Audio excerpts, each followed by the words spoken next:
Over my 10 years of DMing and playing 5e D&D, I've encountered a lot of DMs, both online and in person, who ban different player features. Let's get right into some of the most common features that I see banned and how I feel about them. First up is flying races. I hear this one a lot, and yet I have never understood why so many DMs are so afraid of them. There is really no reason to fear. If you're worried about them for traps and dungeon design, you can build better traps and design your dungeons with some verticality. If you're worried about them for combat, switch more enemies to ranged attacks and flying types. It's really easy to counteract the advantages that you think flying brings to the table, so have at it and don't ban these. Next up is Changeling. Changelings have an ability called Shape Changer that says, as an action, you can change your appearance and your voice. You determine the specifics of the changes, including your coloration, hair length, and sex. You can also adjust your height and weight and can change your size between medium and small. You can make yourself appear as a member of another race, though none of your game statistics change. You can't duplicate the appearance of an individual you've never seen, and you must adopt a form that has the basic arrangement of limbs that you have. Your clothing and equipment aren't changed by this trait. You stay in the new form until you use an action to revert to your true form or until you die. So this is basically at will. I don't think this is a big deal. If you think it's a big deal, you can add more divination magic to your game to try to sense out people, or have your NPCs notice that clothes and equipment haven't changed on this person. Or, just praise your player for picking something useful for a social encounter rather than min maxing on combat. Next up is a spell called Silvery Barbs. It is a reaction spell that happens when another creature within 60 feet of you succeeds on an attack roll. When that happens, you magically distract the triggering creature and turn its momentary uncertainty into encouragement for another creature. The triggering creature must reroll the d20 and use the lower roll. You can then choose a different creature you can see within range. You can choose yourself. The chosen creature has advantage on the next attack roll, ability check, or saving throw it makes within 1 minute. A creature can be empowered by only one use of this spell at a time. Now, this is annoying.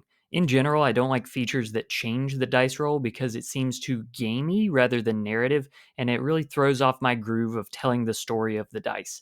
This changes a dice roll and gives advantage using a first level spell slot, meaning it's pretty spammable, which is annoying but not at all that powerful.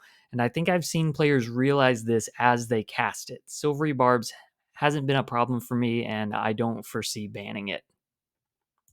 The Chronergy Wizard has a number of offending features, but the main one is Chronal Shift. At second level, you can magically exert limited control over the flow of time around a creature. As a reaction, after you or a creature you can see within 30 feet of you makes an attack roll, an ability check, or a saving throw, you can force the creature to re-roll. You make this decision after you see whether the roll succeeds or fails. The target must use the result of the second roll. You can use this ability twice, and you regain any expended uses when you finish a long rest. Another annoying reroll feature, but not as bad as Silvery Barbs. I've played with a Chronergy Wizard in my games and didn't find this feature to be all that annoying in practice. What I find more of an obstacle is the now open box of time magic being in your game, but I have a whole video on how I turned that around to make for an exciting adventure. I don't see a great reason to ban Chronergy Wizard. Hand in hand with the Chronergy Wizard from the Wildmount book is the Echo Knight. I'm not going to read out Echo Knight, but it is basically a fighter that exists in two places at once. This can get very annoying and hard to keep track of, but at the end of the day, this is a fighter subclass and is therefore on the short end of the martial caster divide. I hate Echo Knight, but it isn't at all overpowered, so it can stay. Next up is Peace Cleric. Kind of like Chronergy Wizard, there's a number of abilities that people might find annoying. However, there is one key offender, and that is Empowering Bond. You can forge an empowering bond among people who are at peace with one another. As an action, you choose a number of willing creatures within 30 feet of you. This can include yourself, equal to your proficiency bonus. You create a magical bond among them for 10 minutes or until you use this feature again. While any bonded creature is within 30 feet of another, the creature can roll a d4 and add the number rolled to an attack roll, an ability check, or a saving throw it makes. Each creature can add the d4 no more than once per turn. You can use this feature a number of times equal to your proficiency bonus, and you regain all expended uses when you finish a long rest. This ability is overpowered compared to something like Bardic Inspiration or Bless, And it has the added drawback of someone every turn going, "Did you use your emboldening bond die? Did you add a d4?" Which can get old very quickly. This is a massive buff that can add a lot of successes, and perhaps my biggest gripe with it is the inclusion of attack rolls makes Peace Cleric the best war cleric in the game thematically. However, I haven't seen it become a problem. Players adapt to the added d4 when they need it, so the cleric player isn't constantly calling it out, and more successes are generally a good thing that keeps the game running along. I don't mind Peace Cleric, so it can stay. Finally, we have Twilight Cleric. At first level, they gain martial weapons and heavy armor. At first level, they gain 300-foot dark vision and can give it to everyone for 1 hour. At first level, they can hand out advantage on initiative to one creature at will. At second level, they can use the Channel Divinity feature, Twilight Sanctuary, which reads, "You can use your Channel Divinity to refresh your allies with Soothing Twilight. As an action, you present your holy symbol, and a sphere of twilight emanates from you.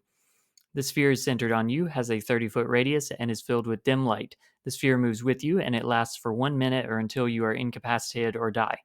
Whenever a creature, including you, ends its turn within the sphere, you can grant that creature one of two benefits. 1. You grant it temporary hit points equal to 1d6 plus your cleric level. 2. You end one effect on it, causing it to be charmed or frightened." This is busted.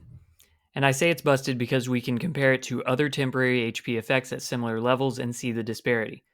Over the course of 1 minute for a 4-person party at second level, Twilight Sanctuary can give out a total of 220 temporary HP. That's 3.5 on the die times 4 party members times 10 rounds. Heroism is a first level spell that can dish out a constant stream of temporary HP for 1 minute. Let's say we're at third level and we upcast it so we can dish out 2 creatures at once, and we have a +5 to our charisma score. That means we're giving out a potential total of 100 temporary HP. 5 temporary HP times 2 party members times 10 rounds. If we go to class features instead, College of Glamour Bard gains Mantle of Inspiration at third level. This allows them to use their bardic inspiration to pass out temporary HP to the whole party and give additional movement. The temporary HP is hard capped at 5, goes to each party member, and doesn't repeat unless we spam out our bardic inspiration, which would be limited to 5, giving us a potential maximum of 100 temporary HP.